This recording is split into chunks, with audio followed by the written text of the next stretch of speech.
be a leader, an effective leader, a good leader, a sensible leader, you have to be committed. And committed means you need to be consistent and understand that there's sacrifice. It's sacrifice to leadership. On Thursday night, you're going to have to come to some meetings. Okay? Saturdays, you might have to knock on some doors. It takes sacrifice to be a leader. It's not a place that you just stand out front, point, and things happen. But it doesn't take everybody. It takes a faithful few. Any organization that thrives has a faithful few. Understand that there's a cost to the cause. All right? There's a cost to the cause. And some of it's that. Some of it's disappointment. Some of it's frustration. But that is part of leadership. Good gosh, I'm a pastor. I can help you. Okay? So, you're going to have those things that don't go right. But in all of that, you got to remain committed. But when you put the vision up high, you'll be surprised what it draws. You must care about the purpose and the people involved. Community means people, not a project. Community is not a project. A better community is not a project. A green community is not a project. Community is people. And a leader can never lose the fact that we are in a people business. A leader has to be able to deal with people. And if you stink at dealing with people, you need to find somebody on your team that doesn't stink as bad as you. Okay? Because everybody's not a people person. And you can lead from the sideline, but you gotta have the people person up front. If you lack order, you should not be leading a meeting. If you don't have the administrative skills. But a good leader would say, hey, I noticed you have this skill, and you look like an organized administrative person. She'll care about that because that's her purpose. She'll care about that because that's her passion. She'll care about that because she knows how to do it.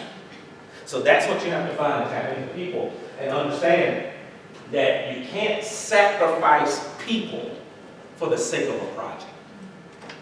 Because we're talking about community. In order to walk in good leadership, you have to be a person of clarity. You have to have clarity of your position, going right back to purpose. You have to have clarity of who you are in this. What is my role in this? Because some people are just busybodies. They're all over the place. We don't need you to run the whole board. We don't need you to try to handle the whole community. A good leader knows their strengths and knows their place. And when you are in your place, you thrive. And so be clear on the purpose, because a team can really get off base when you have people on the team that's trying to do two different things. They're going in two different directions. They both may be good directions, but it might not be the right direction. Which one are we supposed to? We don't need division. We need the vision. So, communication is key. Guess what? It's very key in leadership, and especially in the seats that you sit in. Because communication is what gets people on board, and it also helps people understand their place. And this is what the problem is for most organizations today, most dysfunctional organizations and most unsuccessful organizations, regardless if it's business, if it's a community organization, if it's a church, it's communication. Communication getting to where it goes. And I wrote here, communicate laterally, communicate vertically, up and down. I got to communicate on the level of which I'm on. I got to tell everybody that's on my team what's going on. But I also got to tell those people above me what's going on.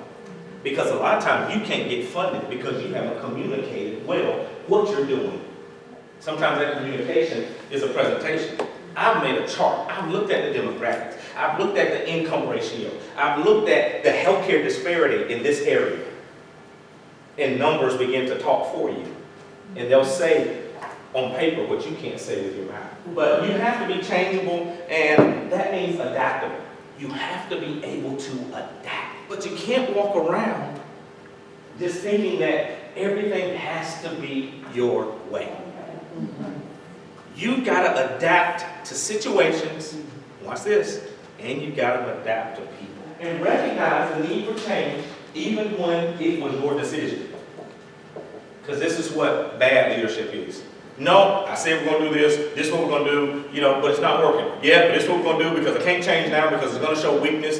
No, it's going to show foolishness if you continue to go forward in that.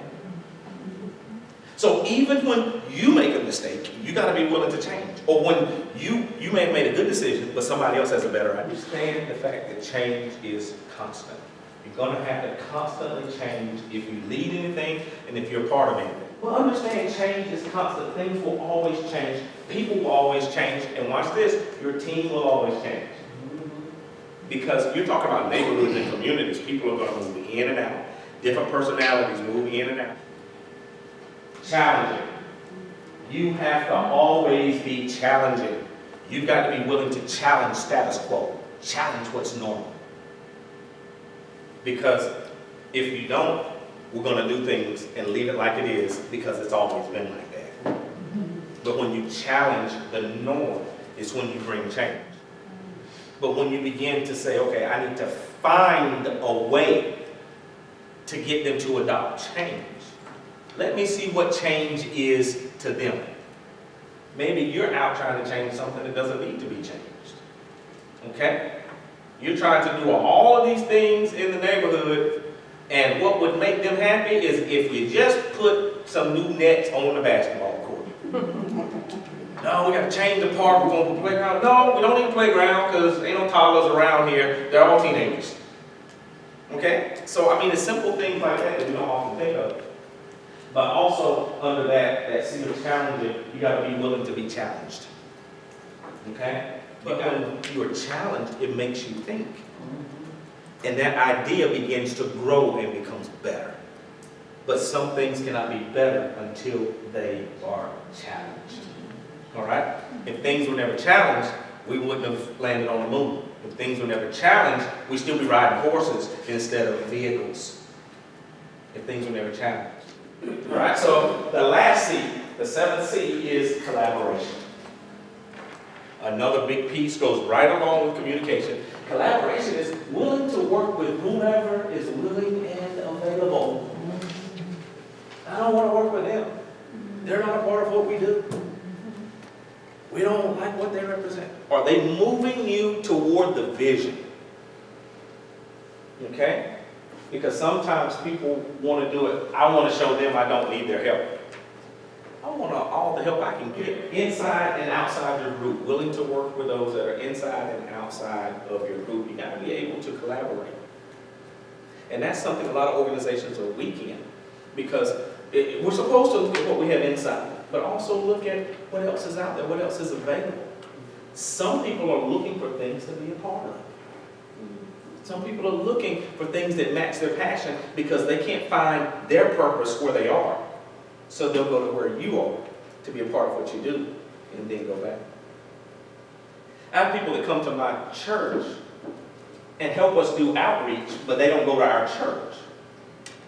But anytime we're having an event, they're there and they're working and they bring stuff and they're very valuable. And guess what? We reach more people because of that. When the tornado hit the east side of Greensboro, we opened the doors and said, we're going to do tornado relief, and phone calls start coming in from other churches. Hey, can we help? Can we do this? Can we do that? Companies started sending in things that were way outside right now, not even in our city, not in our county, but they were helping. And that's collaboration. And this is what generates the buy-in, is when we put all of these seeds together. Because when you add the communication, when you allow yourself to be challenged, when you add all of those seeds up, this brings you buy-in. And you have to help others recognize their need for change. But when you begin to help them recognize it, when you show them a vision, and then say, but this is what it's going to take to get there. You get them to buy into the vision, and then you back up and say, now, everybody agrees this is where we need to go? Yeah. Okay, this is what it's going to take for us to get there. This is where we have to start and begin to break it off in little pieces. There has to be celebration. I didn't want to give you 8 seeds. I wanted to give you 7. I actually wanted to give you 5, but the seeds just kept coming.